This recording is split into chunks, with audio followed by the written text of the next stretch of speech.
تو 37 ہجری میں نعوذ باللہ ثم نعوذ باللہ جو باغی ڈکلیئر ہو گیا ہو، 41 میں حسن نے خلافت اس کو کیوں دی؟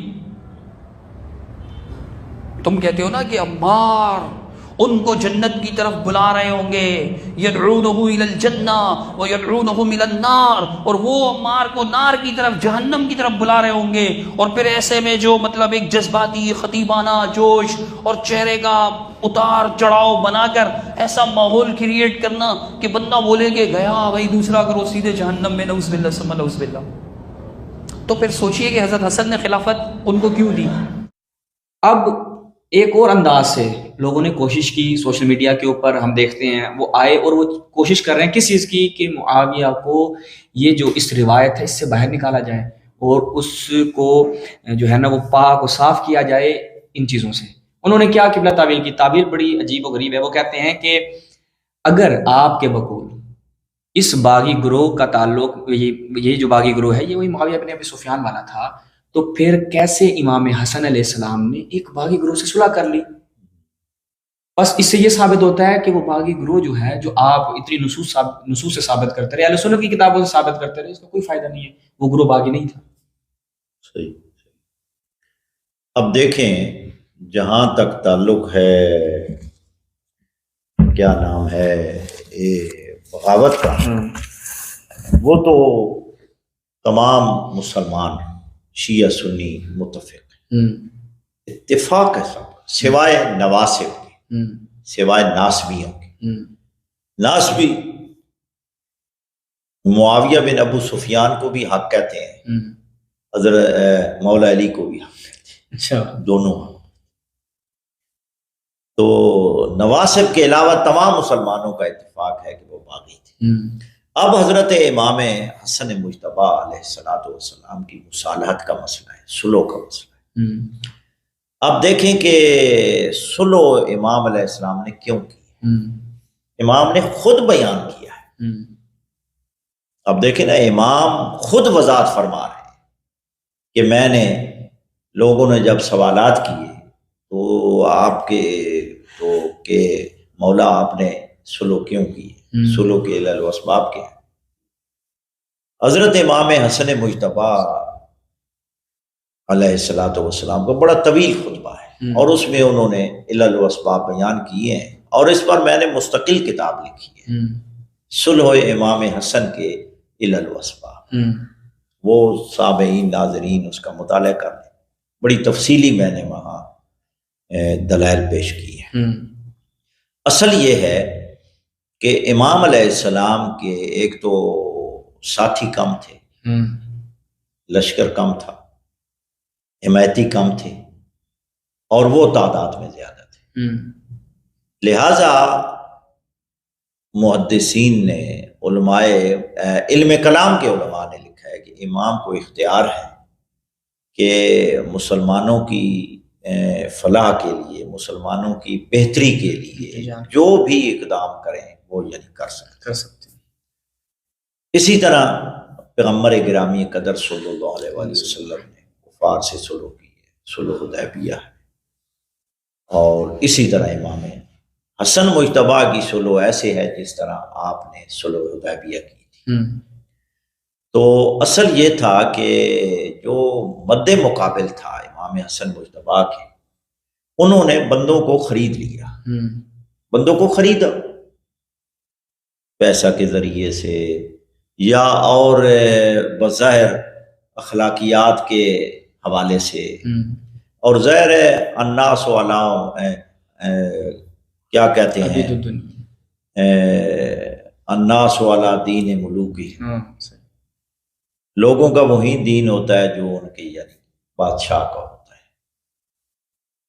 تو لہٰذا اکثریت جو ہے وہ پیسوں کی خاطر ادھر چلی گئی۔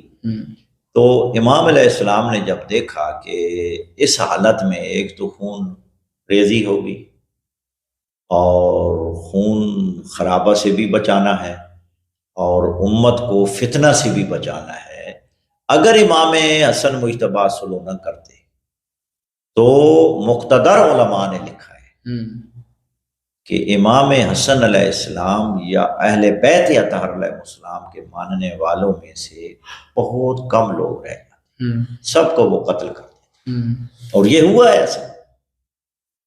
تو لہٰذا امام علیہ السلام نے مصلحت کے تحت وہ صلح کی ہے، اور صلح جس طرح قاتل اور مقتول کے درمیان ہوتی ہے، صلح یہ دلالت کرتی ہے کہ امام حسن مجتبیٰ علیہ السلام نے معاویہ بن ابو سفیان کو اپنا امام یا اپنا ہادی سمجھ کر صلح نہیں کی، وہ ہوتی ہے بیعت، اور بیعت کی بھی یعنی اقسام ہے، بعض وقت بیعت بھی یعنی صلح کے معنی میں ہوتی ہے، لیکن امام نے معاویہ بن ابو سفیان کو اپنا امام یا خلیفہ نہیں سمجھا تھا، خلیفہ نہیں قرار دیا تھا، بلکہ بہتری کے لیے صلح کی ہے، اور صلح میں شرائط رکھی، اور اگر ان کو یعنی معاویہ بن ابو سفیان کو خلیفہ مان کر یا خلیفہ سمجھ کر یا ان کو حقدار سمجھ کر دی ہے، تو پھر وہ شرائط نہ رکھتے،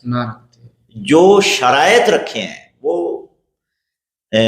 کتابوں میں موجود ہیں، لیکن معاویہ بن ابو سفیان نے ایک بھی شرط پر عمل نہیں کیا، اس کی خلاف ورزی کی ہے انہوں نے۔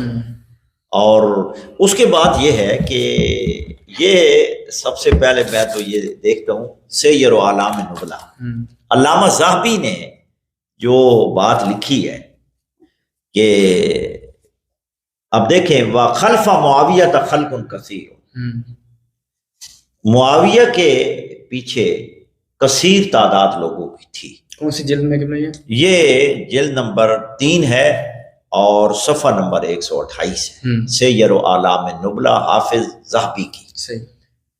یہ لکھتے ہیں وَخَلْفَ مُعَاوِيَةَ خَلْقٌ كَثِيرٌ يُحِبُّونَهُ وَيَتَغَالُونَ فِيهِ وَيُفَضِّلُونَهُ، کہتے ہیں کہ معاویہ کے پیچھے کثیر تعداد یعنی لوگوں کی کثیر تعداد تھی کہ جو اس کے ساتھ محبت کرتی تھی اور اس کی محبت میں غلو کرتی تھی، وَيُفَضِّلُونَهُ، اور اس کو زیادہ فضیلت دیتی تھی۔ یہ کہتے ہیں کہ اس کی 2 وجوہات تھی، اما قد مالکہم بالکرم والحلم والا تھا، یا یہ ہے کہ انہوں نے وہ اخلاقیات کی پالیسی اپنائی اور لوگوں کو قریب کیا اور نرمی کے ساتھ، اور اس کے بعد یعنی کچھ دے کر درم و دینار دے کر لوگوں کو خریدا ہے، خرید کر ایسا کیا کہ ان کو اپنا محب بنایا اور اپنے وہ پیروکار بنایا۔ وَإِمَّا قَدْ وُلِدُوا فِي الشَّامِ، یا وہ لوگ پیدا ہی شام میں ہوئے تھے، کیونکہ تمام شامی لوگ معاویہ کی محبت میں وہ کیا ہے وہ غلو کی حد تک یعنی جا چکے تھے، اور فی الشام علی حبہ کی محبت پر یعنی شام ہی میں پیدا ہوئے، وتربى اولادہم علی ذالک، اور ان کے والدین نے ان کی تربیت ہی اسی پر کی تھی۔ آگے پھر لکھتے ہیں وَفِيهِمْ جَمَاعَةٌ يَسِيرَةٌ مِنَ الصَّحَابَةِ، یعنی اس میں مبتلا جو لوگ تھے ان میں سے صحابہ کرام بھی تھے، لیکن ان کی تعداد کم تھی۔ وَعَدَدٌ كَثِيرٌ مِنَ التَّابِعِينَ وَالْفُضَلَاءِ، لیکن تابعین، علماء، فضلاء، ان کی کثیر تعداد میں مبتلا تھی، معاویہ کے پیچھے، وہ معاویہ بن ابو سفیان کے پیچھے تھے اکثریت۔ وَحَارَبُوا مَعَهُ أَهْلَ الْعِرَاقِ، اور انہوں نے کوفی شیعہ یعنی عراقی شیعوں کے ساتھ جنگیں لڑی۔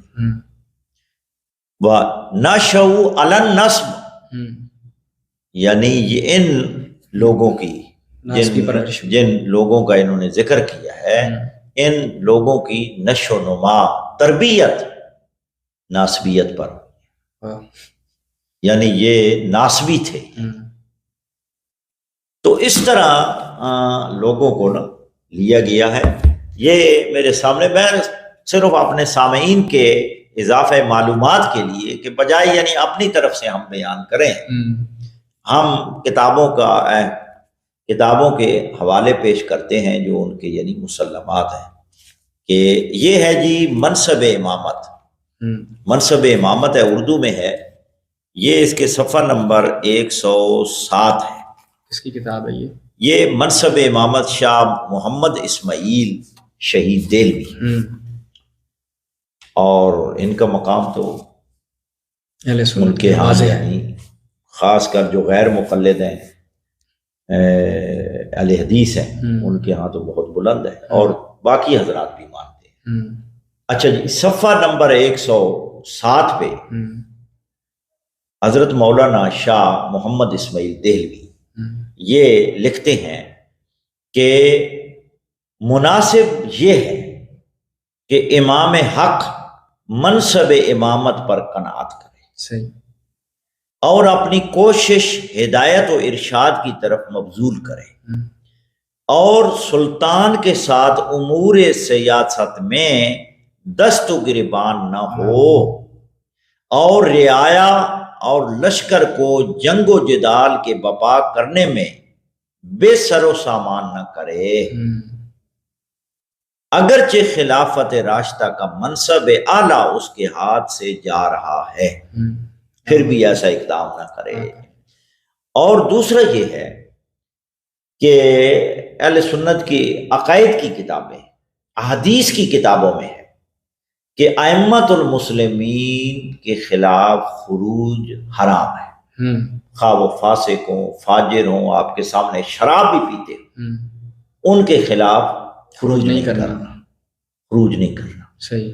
لہذا امام حسن علیہ السلام نے اگر کچھ یعنی اسباب کے تحت صلح کر لی ہے تو یہ معاویہ بن ابو سفیان کے حق پر ہونے کی دلیل نہیں ہے، یا اس کے خلیفہ ہونے کی دلیل نہیں ہے، بلکہ ہمارے بھائیوں کے عقائد اور احادیث اور مسلم یعنی جو عقیدہ ہے اس میں یہ ہے کہ ان کے خلاف خروج نہیں کرنا، بلکہ خاموشی اختیار کرنی ہے، اگرچہ وہ آپ پر ظلم بھی کریں، اذیت بھی پہنچائیں، اذیت بھی دیں، پھر بھی ان کے خلاف خروج نہیں کرنا، اقدام نہیں کرنا.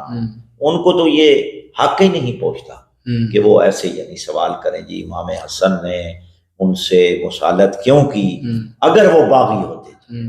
حالانکہ باغیوں سے بھی جب کافروں سے صلح ہو سکتی ہے، کافروں سے صلح ہو سکتی ہے تو باغیوں سے کیوں نہیں ہو سکتی؟ جیسا کہ انہوں نے لکھا بھی ہے، یہ وہ کتابوں کے حوالہ جات میرے سامنے ہیں کہ اس میں کتاب الثقات میں بھی ہے، کافروں سے اور باغیوں سے صلح ہو سکتی. کون سی چیز مانے ہیں؟ اور یہ دلیل نہیں بن سکتا کہ کیونکہ امام حسن مجتبیٰ نے صلح کی لہذا وہ باغی نہیں تھے. یہ کیا دلیل بن سکتی ہے؟ تو لہذا اس کی یہ کوئی دلیل نہیں ہے. اور سلطان کے ساتھ امور سیاست میں دست و گریبان نہ ہو، اور رعایا اور لشکر کو جنگ و جدال کے بپا کرنے میں بے سر و سامان نہ کرے. اگرچہ خلافت راشدہ کا منصب اعلیٰ اس کے ہاتھ سے جا رہا ہے، لیکن عباد اللہ کی خیر خواہی کے مد نظر اس امر کو گوارا کر لے اور راضی بقضا ہو رہے،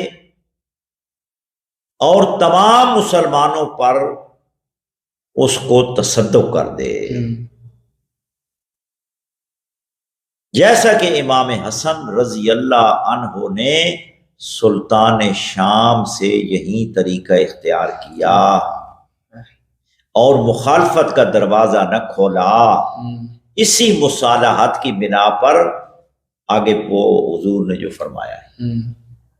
اب دیکھیں امام حسن مجتبیٰ نے جو صلح کی ہے وہ صرف امت کی خیر خواہی کے لیے کی ہے. لہذا اس سے یہ ثابت نہیں ہوتا کہ کیونکہ امام حسن نے صلح کیا لہذا وہ باغی نہیں تھے. یہ سوائے ناسبیوں کے کسی کا نظریہ نہیں ہے. مسلمانوں میں سے، سنی شیعہ مسلمانوں میں سے تمام مکاتب فقہ مسلمانوں کے جو مکاتب فکر ہیں، مسالک ہے، سب کا یہ نظریہ ہے کہ وہ باغی تھے، باغی تھے، وہ باغی تھے۔ حتیٰ کہ میرے پاس وہ ایک کتاب ہے، انہوں نے کہا کہ انہوں نے توبہ بھی نہیں کی۔ اچھا، ہاں، وَاسْتَمَرُّوا عَلَىٰ ذَلِكَ، اسی پر ہی قائم رہے حتیٰ ماتوا، یہاں تک کہ وہ فوت ہو گئے، یہاں تک لکھا ہے۔ بغاوت پر تو سب کا اتفاق ہے۔ اب دیکھیں، جو خلیفہ راشد کے خلاف بغاوت کرے تو وہ ہوتا ہی باغی ہے، اس کا خروج بھی حرام ہے، بغاوت تو کی ہے انہوں نے۔ اب یہ کہتے ہیں جی وہ اصل چاہتے تھے وہ حضرت عثمان کا قصاص چاہتے تھے، قصاص، قتل کے بدلے، قصاص چاہتے تھے، تو لہٰذا اس کا اصول یہ تھا کہ سب سے پہلے تو حضرت خلیفہ راشد کو خلیفہ مانتے، ان کے ہاتھ پر بیعت کرتے، بیعت کرنے کے بعد پھر بعد میں مطالبہ کرتے، لیکن وہ لشکر لے کر ادھر آ گئے، اصل مسئلہ کچھ اور تھا۔ ہاں جی، تو پس منظر اس کے اور چیزیں۔ چلیں قبلہ انشاءاللہ خداوند متعالی آپ کو سلامت رکھے۔ یہ مسئلہ بھی جو بہت زیادہ سوشل میڈیا پہ ایک مغالطے کی صورت میں پیش کیا جاتا ہے کہ معاویہ کو بچانے کے لیے کہ وہ اول باغی گروہ میں نہیں آتا، پھر اسے اس باغی گروہ سے نکالنے کے لیے مختلف ہیلے کیے جاتے ہیں اور مختلف باطل تعویلیں پیش کی جاتی ہیں۔